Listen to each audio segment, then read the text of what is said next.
A Boy Called Bat by Alana K. Arnold. Chapter 23, Windows. Some days Bat was the first person awake. It didn't happen often because Mom was a morning person. Usually when Bat woke up, he went straight into the kitchen to find Mom sitting at the table with a cup of coffee and a book. But every now and then, Bat awoke to a completely quiet house, a sleeping house. Tuesday was one of those mornings. Bat woke up suddenly and completely to a dark sky outside his window. He blinked and sat up, slipped his feet into his slippers, took the skunk sling from the doorknob where he'd hung it the night before, and went into the living room. The living room windows faced the front yard. Bat could make out the shape of a big oak tree on the lawn. It was a dark shadow against the velvety early morning sky. He went straight to Thor's enclosure and found the kit tucked in his sleeping corner, surrounded by the rice-filled socks that made a nice padded nook. He stroked Thor's back, feeling the rise and fall of sleeping breaths before gently scooping him up. Thor let out a little high-pitched yawning sound, his tiny paws swimming through the air as Bat settled him into the sling. Once inside, Thor rustled around for a moment before quieting back down. In the kitchen, Bat opened the refrigerator as quietly as he could and retrieved the formula. He filled the syringe and held it under the steam of water to warm it up. Thor could smell the formula. Bat could tell because he wiggled around in his pouch. "It's coming, little guy," Bat said. When the formula was warm, he went back into the living room and curled up on the window bench. Already the sky was changing. It was still dark, but now Bat could make out the branches of the trees. He heard the very earliest morning birds, the ones that sang each day as the sky began to lighten. Gently, Bat reached into the pouch and pulled out the skunk kit. It was too dark to see clearly, but Bat didn't want to startle him by turning on a lamp, so he brought the syringe down to Thor's face and let the skunk find the tip by smell.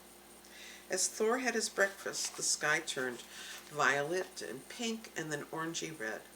The tree's trunk lightened from black to brown, and its leaves transformed to green. The first birds called louder, waking up their friends, and they became a chorus of song.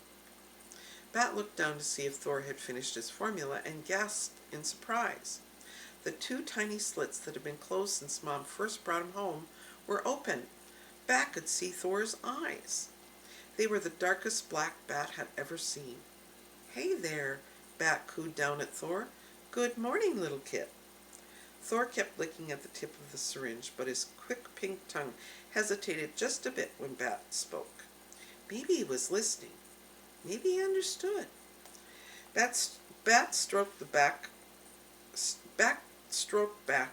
the soft black and white fuzz on Thor's little forehead. "I see you," he said. "Do you see me?"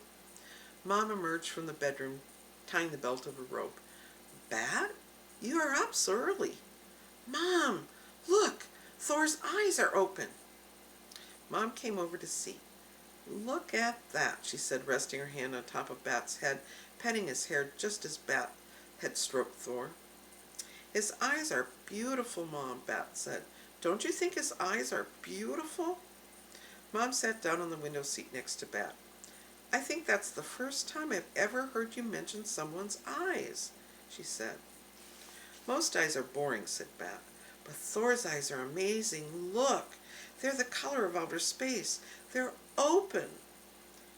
"Bat," Mom said, "what color are my eyes?" "Brown," Bat answered, still staring at the skunk kit. Droplets of formula hung like little black and white hairs all around his mouth.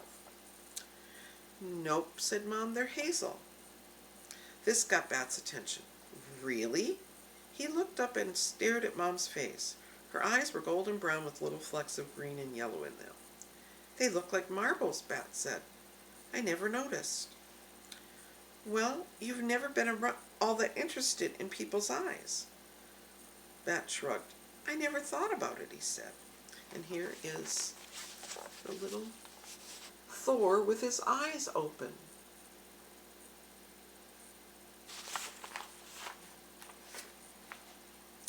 "Some people say you can tell a lot about a person by looking into their eyes," Mom said.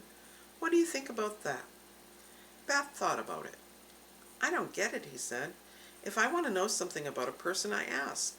I think you can tell more about people from what they say, not from their eyes. Said Mom. You have an interesting way of seeing the world, Bat.